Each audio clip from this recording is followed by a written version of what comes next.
My boyfriend is guilt-tripping me into moving in with him, despite knowing my cat is dying, and wants me to pick him over my cat to prove I care about this relationship. Posted by you/catthrowaway1235. I, 24F, have been dating my boyfriend, 26M, for a little over a year now, and he really wants me to move in with him. There's just one problem, and it's my cat. My cat is 16 and dying. The vet says it would be unwise to expect him to live beyond 6 months. I've had this cat since I was a child, he's been there for me through everything. There are a few reasons I don't want to move. 1. Moving is really stressful for cats, and I don't want to cause any unnecessary stress for my old boy. And 2. My boyfriend has a fairly energetic Rottweiler, and my cat has never been good with dogs. He was almost killed by one when he was 2 years old. We had to amputate his leg because it was so badly crushed and injured. I understand that my boyfriend wants me to be close to him, I want that too, but is it really so much to ask for a few months until my cat passes away? It hurts me so much that he keeps calling me unfair and not committed to this relationship. I am committed. But my longest friend is dying, and I want him to be comfortable. He doesn't seem to grasp how important my cat is to me. He has never liked cats and even made the joke, when he's gone, I will finally be your number one man. I don't know how to handle this at all. Any advice is welcome. Relevant comments. Commenter.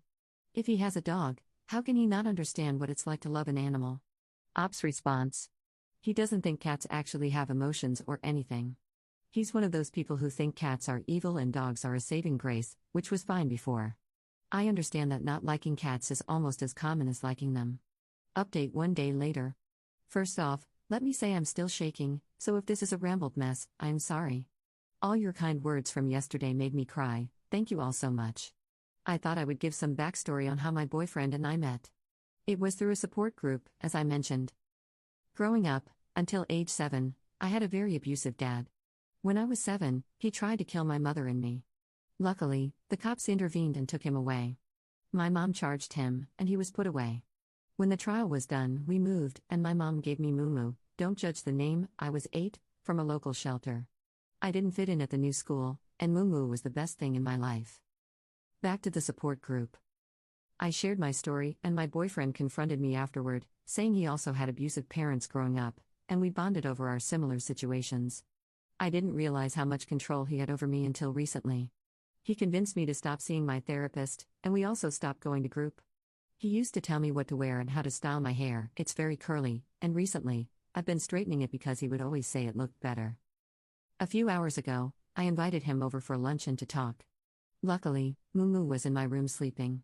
I told him what you guys said, mentioning that if it were his dog, he would be upset. He blew up and told me that wasn't the point was that I wasn't committed to him or didn't care about us. He started throwing things, a glass, some books I had lying around, and some picture frames. It was terrifying. I had never seen him this angry before, and I just reverted back to what I used to do as a kid, curl up, cover myself as much as possible, and stay quiet. Bless my roommate, who came home during this fit. She had brought the security guard because, as she was walking in, she heard the shouting and items breaking. My boyfriend was escorted out. As he left, I just screamed, "Don't come back." I hope it sticks. I've blocked his number, and my landlady has been notified not to let him in, as have the guards. Next step is informing the neighbors. I don't really know what to do from here. I emailed my therapist, hopefully, she will let me come back. My mom is on the way over right now, and my roommate is with me too. I'm so terrified. I didn't realize how much control he had over me. I thought all his early behaviors were just because he had clingy issues from his own upbringing. I'm going to take a bath, relax, let my hair go curly again, and cuddle my baby. I'm really glad Mumu was in my room. Thank you all for the help. I didn't think any of this was wrong until you guys pointed it out. I still love him and feel bad for him. He had a crappy upbringing too, and I'm sure he's messed up from it, but I'm going to try to move on. After my cat dies, I'm going to move out of this place to somewhere he doesn't know about. Thank you all again. Edit. For everyone who wants to see Mumu, I don't want to be identified in case anyone I know or may know in the future finds this. That's why I made a throwaway, as I do have a regular Reddit account. Imagine this, a pretty big tomcat, mainly white with 3 huge black spots on his back, leg, and the side of his head. Mine is the back right leg, and yellow eyes. 8-year-old me thought he looked like a cow, and cows moo, hence the name Mumu. He's pretty derpy, but he's mine. Relevant comments. Commenter. I'm pretty sure this comment will get lost among the others, but maybe you'll see it, and I think you need all the support right now, no matter how small. I'm sure it's hard to let him go, and you still love him. It's not like you can fall out of love in a matter of seconds. But please, please stay strong and don't take him back under any circumstances. I'm sure you already know this, as you seem like an extremely bright and sensible lady, but maybe you need to read this in a weaker moment. Surround yourself with all the support you can, family, friends, therapy, and take legal action if needed. I don't care how awful his upbringing was. It might be a reason for his behavior, but it is never an excuse. Don't let history repeat itself. Take care, and cuddle your buddy.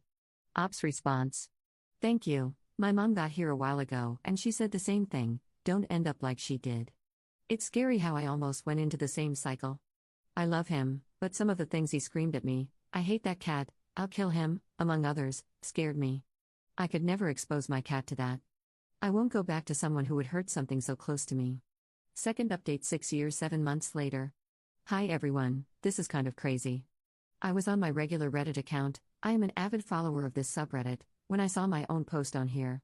I thought I would give some updates. Mumu died around 4 months after this post. He was put down since his quality of life was declining rapidly, and while he could have lived maybe another 3 or 4 months, I didn't want that for him.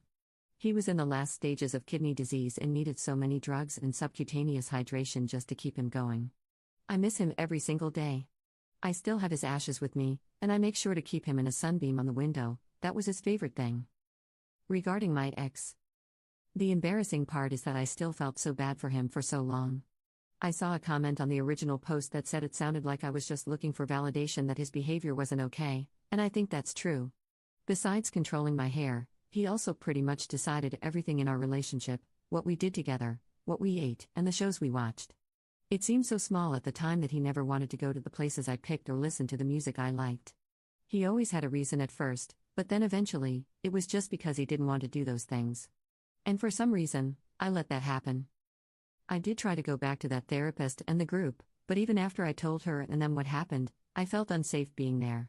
For the first few months, he would stake out my apartment, and I couldn't trust that he wasn't also following me to therapy. Maybe stake out isn't the right word, but he would leave letters, packages, and other things outside my building, so I knew he was there. He could be there at any time. The cops were not helpful since he never made himself known to me, although my roommate swears she saw him a couple of times across the street. They basically just told me to be careful. My therapist and I moved to phone calls for a while. I don't know if this will surprise anyone, but it turns out my ex-boyfriend was into no sugar. A lot of our fights, looking back, I now think he was high for at least some of them, especially the last blow-up. He ended up getting into a fight with some guys at a bar, and he was messed up when he got booked. This was probably about a month or so after Mumu died. I broke my lease, which my roommate, who I'm still friends with, was really nice about.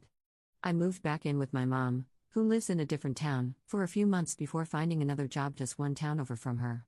This was her suggestion. She wanted to keep an eye on me and make sure I didn't let him back into my life. She was, and still is, my rock. He got out after only a few months for good behavior, and while he didn't know where I lived, I am extremely thankful for my mom. There were times when I'd hear that his experience had changed him, through people I knew, and I would think, maybe he has changed. I was so lonely without Mumu. My mom shut those thoughts down every time. She would ask me things like, even if you go back, what then? You get married and have kids? Do you think he would be a good father? It was sobering to think of what I experienced as a child being repeated. Eventually, I steeled myself with the help of a new therapist, recommended by my old one, and worked a lot on my self-confidence, on what I deserve. When COVID hit, I had a lot of time to break down parts of my life I hadn't before. I've tried being in relationships since, but there was always this underlying feeling of stress in each one. About 2 years ago, I realized that I think I'm asexual. Sex was always so uncomfortable for me. Even when it was physically enjoyable, I never really wanted the act. I just assumed this was trauma and a fear of intimacy. That's what most people and therapists had told me. I am currently in a relationship with a lovely person, and we are both asexual. We do kiss, but we rarely ever move beyond that. With them, there is no expectation for more. They also come from a less than happy childhood. They were in the foster system, but that isn't my story to share, so I won't. Just know that I am happy. We have been together for a year, and they are so considerate and kind. They bring me flowers at least once a month, make sure I can express myself, encourage my interests, and actually want to hear about them. Most of all, they love my curly hair, and they love cats. I never adopted another cat after Mumu. I think I was terrified for a long time that if I did, they could be used against me. My partner has 2 cats, whom I love. We are currently trying to work out moving in together. My place has a better location, but theirs is larger. We've decided to try and find a completely new place together that we can both agree on, but the process for rentals right now is horrid. There have been 2 places so far that we applied to and didn't get. Anyway, my life is going great. I still have lots of trauma that I live with, but I know I can get back up when I fall. I have people I love who also love me. I probably won't respond to any comments, and I'll most likely delete this account in a few days. I don't need it anymore. But before I did, I thought leaving one last update was called for. Thank you for all your kind words and for helping me find the confidence to get out of that relationship. Much love to everyone.